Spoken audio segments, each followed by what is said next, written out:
Hey guys, what's up? It's Brad here. Welcome back to another Warborne video. Today we're going to be going over some equipment and how to really choose a role and choose what you want to build your character out as.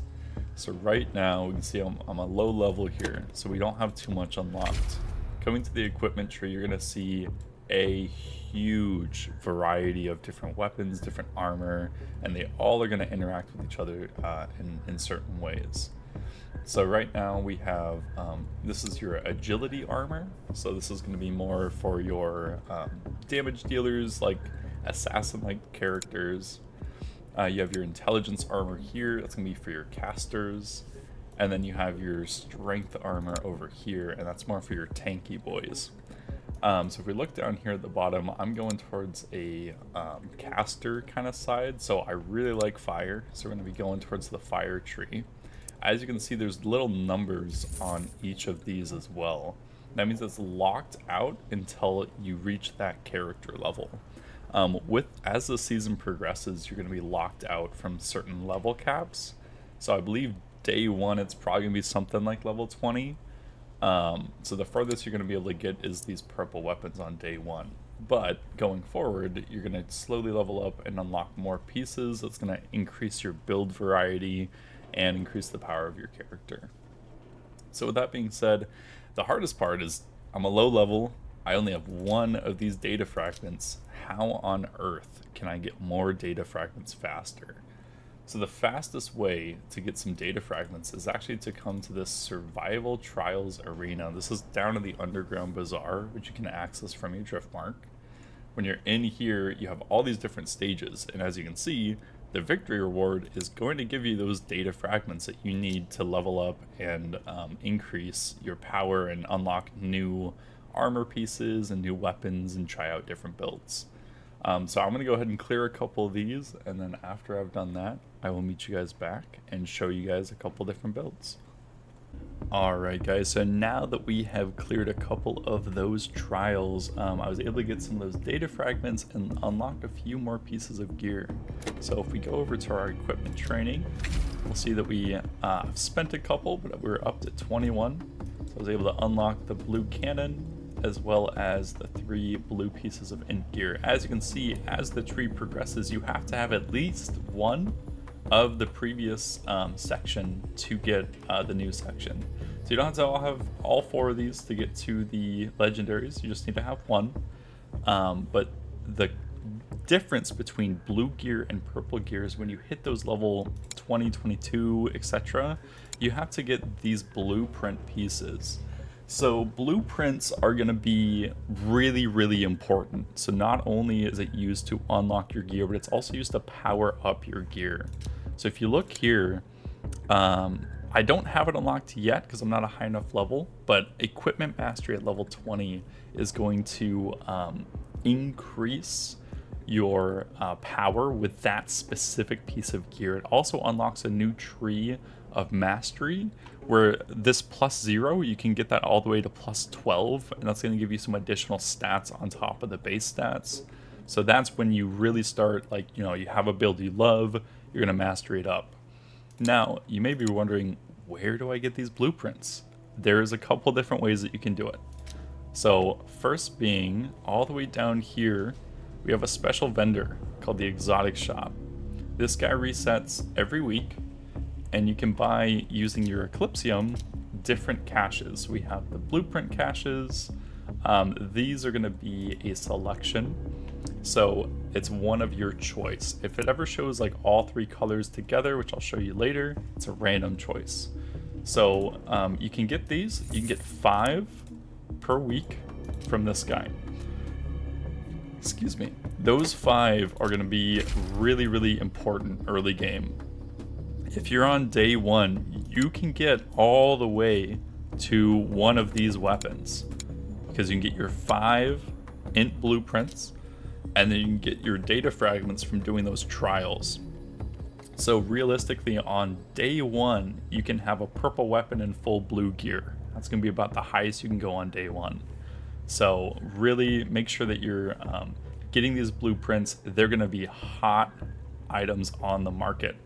So if you ever come over to the market over here, the auction house, this is the player auction house.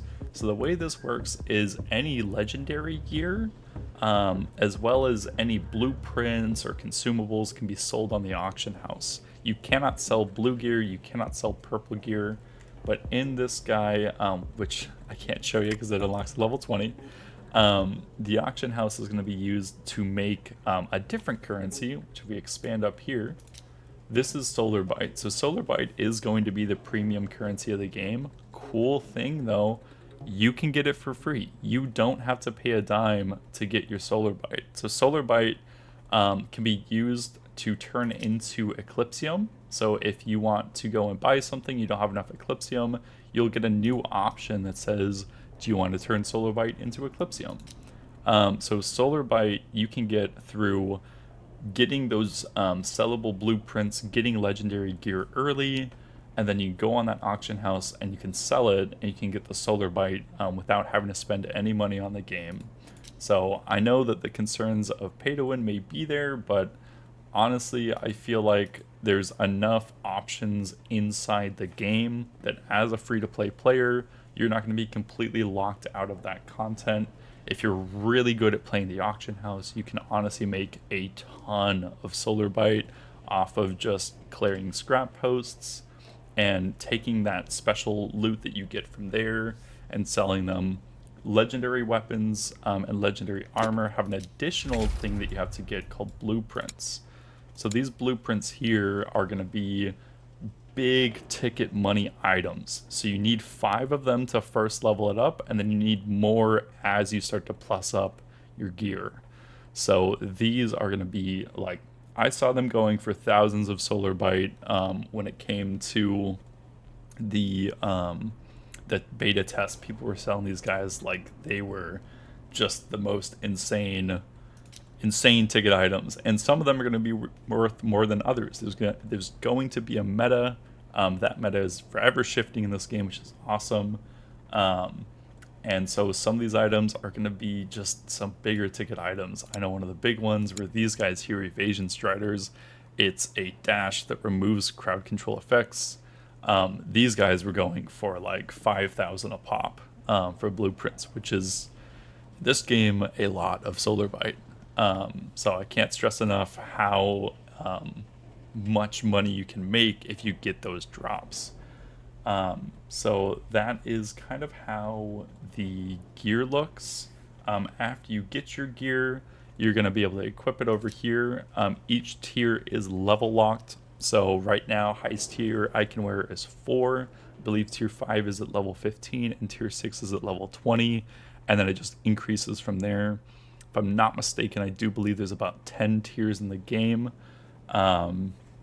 So it's really cool. There is progression as you progress into higher tiers. You get new abilities unlocks, new auto attacks, new Qs, new Ws as you get the new weapons. So it's really cool. In another video, I'll go over drifters, but let's go ahead and segue into this website. This website is really cool. It was made by a Warborne player. I'll put all the credit to him down in the description. So really awesome work. Has a ton of information in there. So you can really play around with your builds. We'll go ahead and get into that. We'll play with it. We'll make a build on their site so I can show you how it works.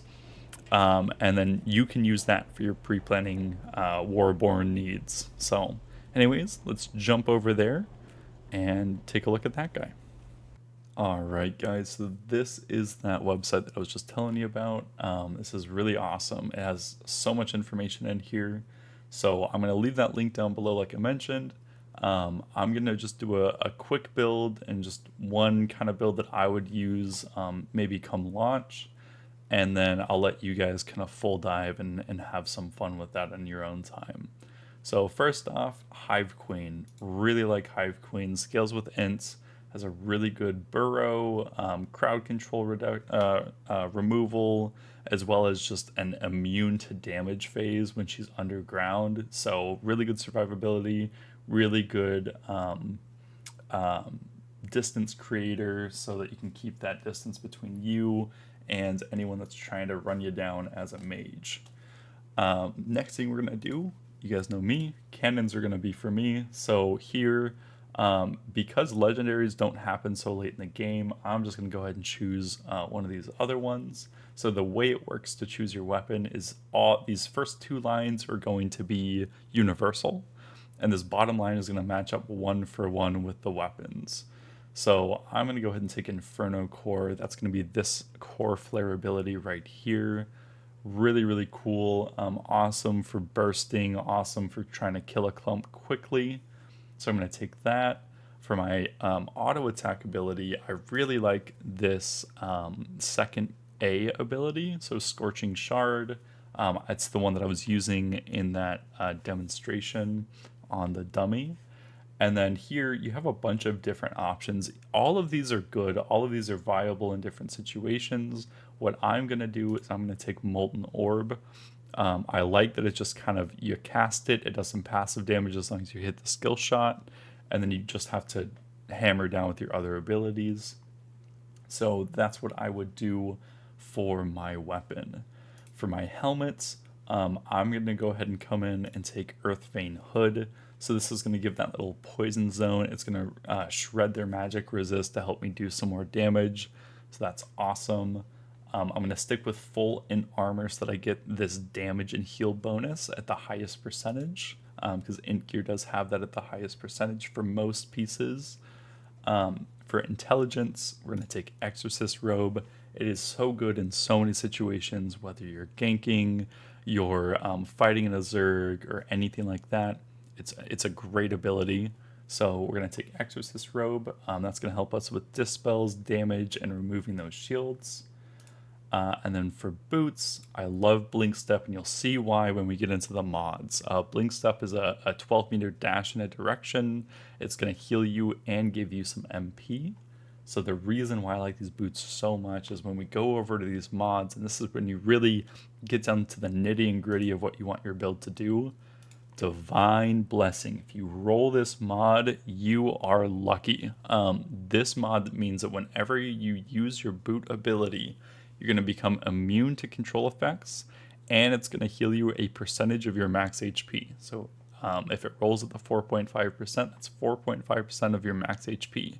Pairing that with the Blink Step heal, it has healed me like a third of my HP. I kid you not. It is crazy. So that's really awesome. Exorcist Robe. I really like Pain Relief. It's another way to heal your max HP heal, as you can see here. So I like going for Pain Relief. This is also like cream of the crop mods. So if you don't have these, you know, feel free to play around with these other mods and see which ones you might want to use come launch. And then for helmet, they have no specific mods for helmet. So you really get to choose what you want to do here. I personally like Muzzle. It's going to reduce the damage that somebody deals after hitting me for the first time. So it kind of helps with any follow-up damage. So Muzzle's great. And then for my weapon, I'm going to use the cannon specific mod if I ever get it, which always the hope. And then here it's just going to increase all of our damage with that cannon. So this is a really cool site. It's awesome. All credits to the creator, as linked down in the description. And this is really cool. This really helps you kind of pre-plan your build, or maybe like you want to see what actual abilities are. Maybe you're new and you have no idea what anything is. This gives you an overview of all the different abilities that you can get. So all the mods, all the armor, what it does, the stats, etc. So play around with this, have some fun with it. And yeah, so that's really it for this video. I appreciate you guys sticking around and having some fun going through these different builds and really what equipment looks like in this game. So if you have any questions, leave those down in the comments. I will get back to you. And for the time being, see you guys at launch. Enjoy.